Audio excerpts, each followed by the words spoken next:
आज हम लोग linear equation in one variable जो क्लास 7 और क्लास 8 दोनों के बच्चों के लिए इम्पोर्टेंट है, इसलिए इम्पोर्टेंट हम बोल रहे हैं लीनियर इक्वेशन वन वेरिएबल और two variable. One variable class 7 और 8 में पढ़ना है और टू वेरिएबल क्लास 9 और 10 में पढ़ना है। तो वन वेरिएबल तो बहुत आसान है, तो थोड़ा सा आपको समझना है। सबसे पहले इस चैप्टर के नाम का मतलब मैं आपको समझाऊंगा, ठीक है। Linear equation in one variable, इसमें लीनियर क्या क्यों लगा हुआ है? लीनियर इसलिए लगा हुआ है क्योंकि जो इक्वेशन है उसमें जो वेरिएबल है उसका पावर बराबर कितना है, पावर। इसीलिए इसके नाम में क्या लगा है, लीनियर, ठीक है।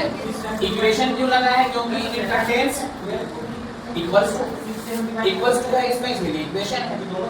उसके बाद वन वेरिएबल, वेरिएबल मतलब होता है जिसकी वैल्यू फिक्स ना हो, जिसकी वैल्यू वेरी करती है। वेरी मतलब बदलती रहती है, इसका वैल्यू बदलता रहता है, उसे हम वेरिएबल कहते हैं। तो मतलब x जो है हमारा वो वेरिएबल। आप बहुत सारे सवाल बनाए होंगे, कहीं x का वैल्यू 2 आता है, कहीं x का वैल्यू 3 आता है, कहीं x का वैल्यू 5 आता है, कहीं -1 आता है। x का वैल्यू फिक्स है, क्या हो रहा है, बदल रहा है। और जो चीज बदलने वाली होती है हम उसको क्या कहते हैं। तो इसमें सिर्फ एक ही वेरिएबल है ना, खाली x है, इसीलिए इस चैप्टर का नाम लीनियर इक्वेशन है। चैप्टर के नाम का मतलब समझ में आ गया, कोई प्रॉब्लम? हमने क्या बोला कि 9 और 10 में linear equation in two variable पढ़ा, इसका मतलब उसमें x भी रहेगा और y। और वो इक्वेशन अकेला सॉल्व नहीं होता है, बल्कि दो इक्वेशन सॉल्व होते हैं, इनको एक साथ मिलाकर सिस्टम ऑफ इक्वेशन कहलाएगा। चलिए सॉल्व करने के तरीके को समझते हैं। किसी भी लीनियर इक्वेशन वन वेरिएबल को सॉल्व करने के लिए आप इक्वेशन को ध्यान से देखेंगे तो उसमें एक जगह इक्वल्स टू है, उस इक्वल्स टू के बाएं साइड वाले को LHS और दाहिने साइड वाले को RHS, ठीक है। आपको दिख रहा है ये जो हमारा है ये LHS है और ये जो हमारा है RHS, ठीक है।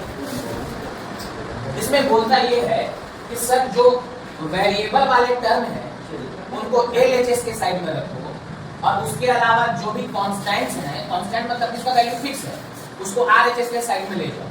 चलिए, तो 7x इधर है तो 3 उधर जाएगा तो मालूम है ना, 5 में से 3 गया। अब x इक्वल्स टू निकालना है तो यहाँ 7 मल्टीप्लाई में इधर आएगा तो आ गया है। तो जानते हैं क्या कहेंगे हम, 2/7 इज रूट ऑफ इक्वेशन। तो x का वैल्यू आता है, उसको हम क्या नाम देते हैं, ठीक है। अब आपसे कहा देगा कि आप जो बनाए हैं वो सही है कि गलत, कैसे पता चलेगा, वेरीफाई करेंगे। चलिए वेरीफाई करके देख लेते हैं।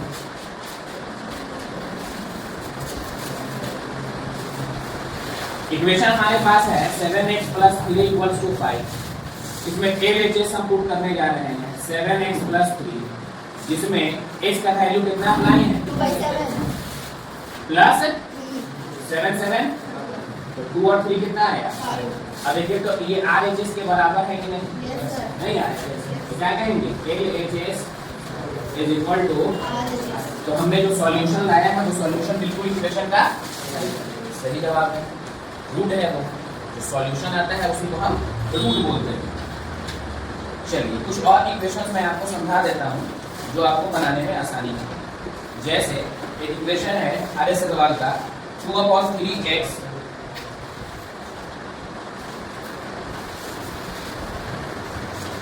= 3/8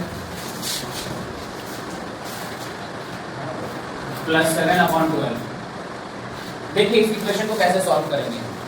सबसे पहले मैंने आपको बताया था कि बाबू जितने भी x वाले टर्म हैं उसको इक्वल्स टू के बाएं तरफ ले आओ और बिना x वाले को इक्वल्स टू के, चलिए तो ये 2x/3 है और ये वाला भी x वाला है, इधर लाएंगे तो इधर क्या बचा, एलसीएम लेंगे तो 3 और 8 का एलसीएम, तो 3 से 8 बार में, तो 8 से ऊपर गुना करेंगे, 8 से 3 बार में 3 से ऊपर,